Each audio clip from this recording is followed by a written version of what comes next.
ಈ ಮಾಸದಲ್ಲಿ ಬದಲಾವಣೆ ತರುವ ದಿನಾಂಕಗಳು 2, 4, 8, 10, 12, 14, 26 ಮತ್ತು 28.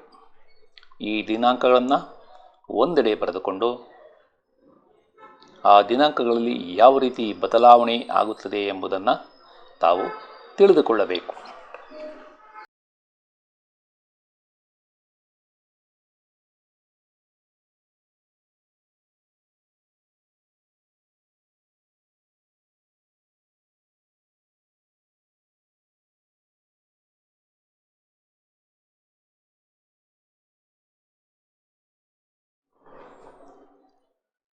ಆತ್ಮೀಯರೇ, ತಮಗೆಲ್ಲ ಅಸ್ಟ್ರೋ ಸೀಕ್ರೆಟ್ ಬೈ ಶಿವ ಚಾನಲ್ಗೆ ಆತ್ಮೀಯ ಸ್ವಾಗತ. ತಾವೆಲ್ಲ ಪ್ರೀತಿ ಮತ್ತು ವಿಶ್ವಾಸದಿಂದ ಈ ಚಾನಲನ್ನು ವೀಕ್ಷಣೆ ಮಾಡುತ್ತಿದ್ದೀರಿ. ಅದಕ್ಕಾಗಿ ತಮಗೆ ತುಂಬು ಹೃದಯದ ವಂದನೆಗಳು. ತಮಗೆಲ್ಲ ಯುಗಾದಿ ಹಬ್ಬದ ಹಾರ್ದಿಕ ಶುಭಾಶಯಗಳು. ಈ ಚಾನಲ್ನಲ್ಲಿ ಜ್ಯೋತಿಷ್ಯದ ಬಗ್ಗೆ ಪ್ರತಿಯೊಂದು ಮಾಸದಲ್ಲಿ ಯಾವ ರೀತಿ ಬದಲಾವಣೆ ಆಗುತ್ತದೆ ಎಂಬುದರ ಬಗ್ಗೆ ಸಂಕ್ಷಿಪ್ತವಾಗಿ ಪ್ರತಿಯೊಂದು ರಾಶಿ ಅಥವಾ ಲಗ್ನಕ್ಕೆ ವಿವರಗಳನ್ನು ಕೊಡುತ್ತಿದ್ದೇನೆ. ಇವುಗಳನ್ನು ಉಪಯೋಗಿಸಿಕೊಂಡು ಮತ್ತು ನಾನು ಪ್ರತಿಯೊಂದು ಮಾಸದಲ್ಲಿಯೂ ತಿಳಿಸಿರುವ ದಿನಾಂಕಗಳಂದು ಯಾವ ರೀತಿ ತಮ್ಮ ಜೀವನದಲ್ಲಿ ಬದಲಾವಣೆಗಳು ಆಗುತ್ತವೆ ಎಂಬುದನ್ನು ತಿಳಿದುಕೊಂಡು ತಾವು ಯಶಸ್ವಿಯಾಗಲಿ ಎಂಬುದು ನನ್ನ ಆರೈಕೆ. ಈ ವಿಡಿಯೋಗಳನ್ನು ತಾವು ಆದಷ್ಟು ಕೊನೆಯವರೆಗೂ ನೋಡಿ ಇದರಲ್ಲಿರುವ ವಿಷಯಗಳನ್ನು ಅರ್ಥ ಮಾಡಿಕೊಳ್ಳಿ. ಇದು ನನ್ನ ನಮ್ರ ವಿನಂತಿ. ಈಗ ಏಪ್ರಿಲ್ 2025 ಭವಿಷ್ಯವನ್ನು ತಿಳಿದುಕೊಳ್ಳೋಣ. ಈ ಮಾಸದಲ್ಲಿ ಬದಲಾವಣೆ ತರುವ ದಿನಾಂಕಗಳು 2, 4, 8, 10, 12, 14, 26 ಮತ್ತು 28. ಈ ದಿನಾಂಕಗಳನ್ನು ಒಂದೆಡೆ ಬರೆದುಕೊಂಡು ಆ ದಿನಾಂಕಗಳಲ್ಲಿ ಯಾವ ರೀತಿ ಬದಲಾವಣೆ ಆಗುತ್ತದೆ ಎಂಬುದನ್ನು ತಾವು ತಿಳಿದುಕೊಳ್ಳಬೇಕು. ಕಳೆದ ಮಾರ್ಚ್ ತಿಂಗಳ ಭವಿಷ್ಯವನ್ನು ತಿಳಿಸುವಾಗ ನಾನು 2, 4, 5, 15, 18, 19 ಮತ್ತು 29 ದಿನಾಂಕಗಳ ಬಗ್ಗೆ ಉಲ್ಲೇಖ ಮಾಡಿದ್ದೆ. ಆ ದಿನಾಂಕಗಳೆಂದೇ ಅಥವಾ ಆ ದಿನಾಂಕ ಕಳೆದ ನಂತರ ಯಾವ ರೀತಿ ತಮ್ಮ ಜೀವನದಲ್ಲಿ ಹಲವಾರು ವ್ಯಕ್ತಿಗಳ ಜೀವನದಲ್ಲಿ ಯಾವ ರೀತಿ ಬದಲಾವಣೆ ಆಗಿದೆ ಎಂಬುದನ್ನು ಈಗ ಸಂಕ್ಷಿಪ್ತವಾಗಿ ನೋಡೋಣ. ಮೊದಲನೇದಾಗಿ ಭಾರತೀಯ ಮೂಲದ ಸುನೀತಾ ವಿಲಿಯಮ್ಸ್ ಇವರು ಬಾಹ್ಯಾಕಾಶಕ್ಕೆ ಹೋಗಿ 286 ದಿನಗಳ ಸುದೀರ್ಘ ವಾಸವನ್ನು ಮಾಡಿ ಮಾರ್ಚ್ ತಿಂಗಳ 18, 19ರಂದು ಭೂಮಿಗೆ ಹಿಂತಿರುಗಿದ್ದಾರೆ. ಇದು ಒಂದು ರೀತಿ ಅಸಾಮಾನ್ಯ ಸಾಧನೆ ಮತ್ತು ಅವರ ಧೈರ್ಯಕ್ಕೆ ನಮ್ಮ ದೊಡ್ಡ ಸಲಾಂ. ಅದೇ ರೀತಿ ಕ್ರಿಕೆಟರ್ ಆದ KL ರಾಹುಲ್ ಇವರ ಬಗ್ಗೆ ಕಳೆದ ಹಲವಾರು ವಿಡಿಯೋಗಳಲ್ಲಿ ನಾನು ಉಲ್ಲೇಖ ಮಾಡಿದ್ದೇನೆ. ಕಳೆದ ವಿಶ್ವಕಪ್ ಕ್ರಿಕೆಟ್ನಲ್ಲಿ ಯಾವೊಬ್ಬ ಬ್ಯಾಟ್ಸ್ಮನ್ ಸಹ ಸರಿಯಾಗಿ ಆಡದೇ ಇದ್ದಾಗ ಇವರು ಏಕಾಂಗಿ ಹೋರಾಟವನ್ನು ಮಾಡಿದರು. ಆದರೂ ಅವರ ಬಗ್ಗೆ ಟೀಕೆಗಳು ಬಂದವು. ನಂತರ ಫಾರ್ಮ್ ಕಳೆದುಕೊಂಡ ಅವರನ್ನು ಟೀಮಿಂದ ತೆಗೆಯಬೇಕು ಎಂಬ ಕೂಗುಗಳು ಸಹ ಬಂದವು. ಆದರೆ ಅವೆಲ್ಲವನ್ನು ಮೆಟ್ಟಿ ನಿಂತು ಭಾರತಕ್ಕೆ ಚಾಂಪಿಯನ್ಸ್ ಟ್ರೋಫಿಯನ್ನು ಗೆಲ್ಲಿಸಿಕೊಡುವಲ್ಲಿ ಅವರು ಅದ್ಭುತವಾದ ಆಟವನ್ನು ಆಡಿದ್ದಾರೆ. ಅದೇ ರೀತಿ ಭಾರತೀಯ ಇಸ್ರೋ ಸಂಸ್ಥೆ, ಇದರ ಬಗ್ಗೆಯೂ ನಾನು ಕಳೆದ ವಿಡಿಯೋಗಳಲ್ಲಿ ಉಲ್ಲೇಖ ಮಾಡಿದ್ದೇನೆ. ಅಂದರೆ ಭೂಮಿಯಿಂದ ಕಳಿಸಿದ ಸ್ಯಾಟಲೈಟ್ಗಳನ್ನು ಅಂತರಿಕ್ಷದಲ್ಲಿ ಕೂಡಿಸುವುದು ಮತ್ತು ಬಿಡಿಸುವುದು, ಅಂದರೆ ಡಾಕಿಂಗ್ ಮತ್ತು ಅನ್ಡಾಕಿಂಗ್ ಟೆಕ್ನಾಲಜಿಯಲ್ಲಿ ಪ್ರಯೋಗವನ್ನು ಮಾಡುತ್ತಿದ್ದಾರೆ. ಮೊದಲು ಡಾಕಿಂಗ್ ಪ್ರಯತ್ನವನ್ನು ಯಶಸ್ವಿಯಾಗಿ ಮಾಡಿದ್ದರು. ಮಾರ್ಚ್ ತಿಂಗಳ 13ನೇ ತಾರೀಕು ಅನ್ಡಾಕಿಂಗ್ ಕೂಡ ಯಶಸ್ವಿಯಾಗಿ ಮುಗಿಸಿದ್ದಾರೆ.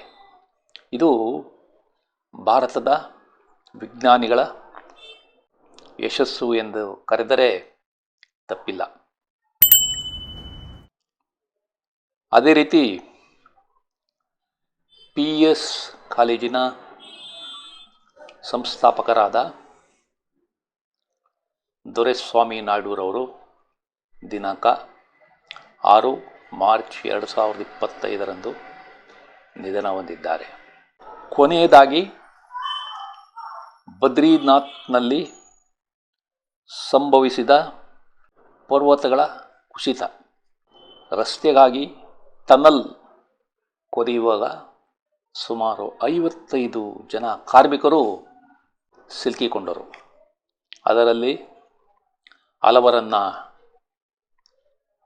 ಬದುಕಿಸಲಾಯಿತು. ಇನ್ನೂ ಹಲವಾರು ಜನರು ತಮ್ಮ ಪ್ರಾಣತ್ಯಾಗ ಮಾಡಿದ್ದಾರೆ. ಇದು ಬಹಳ ದುರಂತದ ವಿಷಯ. ಈ ಮಾಸದಲ್ಲಿ ಬುಧ 8/4/2025 ತನ್ನ ವಕ್ರ ಸಂಚಾರವನ್ನು ನಿಲ್ಲಿಸಿ ಸರಿಯಾದ ಸಂಚಾರ ಪ್ರಾರಂಭ ಮಾಡುತ್ತದೆ. ಅದೇ ರೀತಿ ಶುಕ್ರ ಗ್ರಹ ಸಹ ವಕ್ರ ಸಂಚಾರದಲ್ಲಿದ್ದು ಅದು ದಿನಾಂಕ 14/4/2025 ತನ್ನ ವಕ್ರ ಸಂಚಾರವನ್ನು ನಿಲ್ಲಿಸಿ ಸರಿಯಾದ ದಿಕ್ಕಿನಲ್ಲಿ ಸಂಚಾರವನ್ನು ಪ್ರಾರಂಭ ಮಾಡುತ್ತದೆ. ಮಾರ್ಚ್ ತಿಂಗಳ 29 ಶನಿ ಮೀನರಾಶಿ ಪ್ರವೇಶವನ್ನು ಮಾಡುತ್ತಿದೆ. ವೈಯಕ್ತಿಕವಾಗಿ ತಮ್ಮ ಜಾತಕಗಳ ಪರಿಶೀಲನೆ ಮಾಡಿದರೆ ಕರಾರುವಾಕ್ಕಾಗಿ ಇದೇ ರೀತಿ ಆಗುತ್ತದೆ ಮತ್ತು ತಮ್ಮ ದಶಾಭುಕ್ತಿಗಳಿಂದ ಸಹ ಈ ವಿವರಗಳನ್ನು ನಾವು ಪಡೆಯಬಹುದು.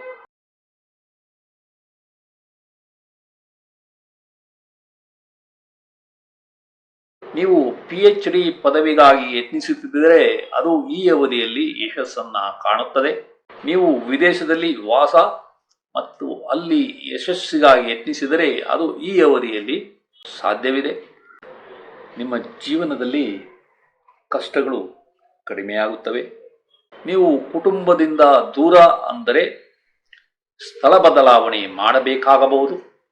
ನಿಮ್ಮ ತಾಯಿ ಸಂತೋಷದಿಂದಿದ್ದು ಒಳ್ಳೆಯ ಆರೋಗ್ಯ ಇರುತ್ತದೆ. ನಿಮ್ಮ ಉನ್ನತ ವ್ಯಾಸಂಗ ಯಶಸ್ಸು ಕಾಣಲಿದೆ. ನಿಮ್ಮ ಕೆಲಸದಲ್ಲಿ ಉತ್ತಮ ಬದಲಾವಣೆ ಕಂಡುಬರಲಿದೆ. ನಿಮ್ಮ ಮನೆಯಲ್ಲಿ ಶಾಂತವಾದ ವಾತಾವರಣ ಇರಲಿದೆ. ನೀವು ಈ ಅವಧಿಯಲ್ಲಿ ವಾಹನ, ಜಮೀನು ಅಥವಾ ತೋಟ ಖರೀದಿಗಾಗಿ ಯತ್ನಿಸಿದರೆ ಯಶಸ್ಸನ್ನು ಕಾಣುತ್ತೀರಿ. ನಿಮ್ಮ ತಂದೆಯ ಆರೋಗ್ಯ ಸಮಸ್ಯೆ ಸುಧಾರಣೆ ನಿಧಾನವಾಗಲಿದೆ. ನಿಮಗೆ ಕೋರ್ಟ್ ಕೇಸ್ಗಳು ಮತ್ತು ಬೇಡದ ಸಾಲಗಳು ಅಂಟಿಕೊಳ್ಳುವ ಸಂಭವ ಇದೆ. ನೀವು ಯಶಸ್ವಿ ದೇವತಾರಾಧನೆ ಮತ್ತು ತೀರ್ಥಯಾತ್ರೆಗಳನ್ನು ಆನಂದಿಸುತ್ತೀರಿ. ನೀವು ಒಳ್ಳೆಯ ಧರ್ಮ ಕಾರ್ಯಗಳನ್ನು ಮಾಡುತ್ತೀರಿ. ನಿಮ್ಮ ಸಂಶೋಧನೆ ಮತ್ತು ಆವಿಷ್ಕಾರಗಳು ಯಶಸ್ಸು ಕಾಣುತ್ತವೆ. ನಿಮ್ಮ ಕಾಯಿಲೆಗಳು ಕಡಿಮೆಯಾಗಲಿವೆ. ನಿಮಗೆ ದತ್ತಿ ಸಂಸ್ಥೆಗಳ ಸಹಾಯ ಕೂಡ ಸಿಗಲಿದೆ. ನೀವು ಅಕ್ಕಪಕ್ಕದ ಮನೆಯವರ ಜೊತೆ ಒಳ್ಳೆಯ ಸಂಬಂಧವನ್ನು ಹೊಂದುತ್ತೀರಿ. ನೀವು ಬಂಗಾರದ ಒಡವೆಗಳನ್ನು ತೆಗೆದುಕೊಳ್ಳಬೇಕೆಂದರೂ ಈ ಅವಧಿಯಲ್ಲಿ ಅದು ಸಾಧ್ಯವಿಲ್ಲ. ನಿಮ್ಮ ಸ್ಟಾಕ್ ಮತ್ತು ಶೇರ್ ವ್ಯವಹಾರ ನಷ್ಟ ಹೊಂದುವ ಸಂಭವ ಇದೆ. ಹುಷಾರಾಗಿರಿ. ನಿಮ್ಮ ಹಾಸ್ಟೆಲ್ನಲ್ಲಿರುವ ಮಕ್ಕಳು ಯಶಸ್ಸನ್ನು ಕಾಣುತ್ತಾರೆ. ನಿಮ್ಮ ಹಣಕಾಸು ಮತ್ತು ಸಂಪತ್ತು ಈ ಅವಧಿಯಲ್ಲಿ ಹೆಚ್ಚಾಗುವುದಿಲ್ಲ. ನಿಮ್ಮ ಕುಟುಂಬದಲ್ಲಿ ಮಕ್ಕಳ ಜನನ ಅಥವಾ ಮದುವೆಯಿಂದ ಸದಸ್ಯರ ಸೇರ್ಪಡೆ ಆಗುವುದಿಲ್ಲ. ನಿಮಗೆ ಕೆಲಸದಲ್ಲಿ ಯಶಸ್ಸು ಕಷ್ಟವಾಗಲಿದೆ. ಈ ಅವಧಿಯಲ್ಲಿ ನಿಮಗೆ ಕಾರ್ಮಿಕರ ಸಹಕಾರ ಸರಿಯಾಗಿ ಸಿಗುವುದಿಲ್ಲ. ನೀವು ಈ ಅವಧಿಯಲ್ಲಿ ಸಾಲವನ್ನು ಕೊಡಬೇಡಿ, ಏಕೆಂದರೆ ಕೊಟ್ಟ ಸಾಲ ವಾಪಸ್ ಸಿಗುವುದು ನಿಧಾನವಾಗಲಿದೆ.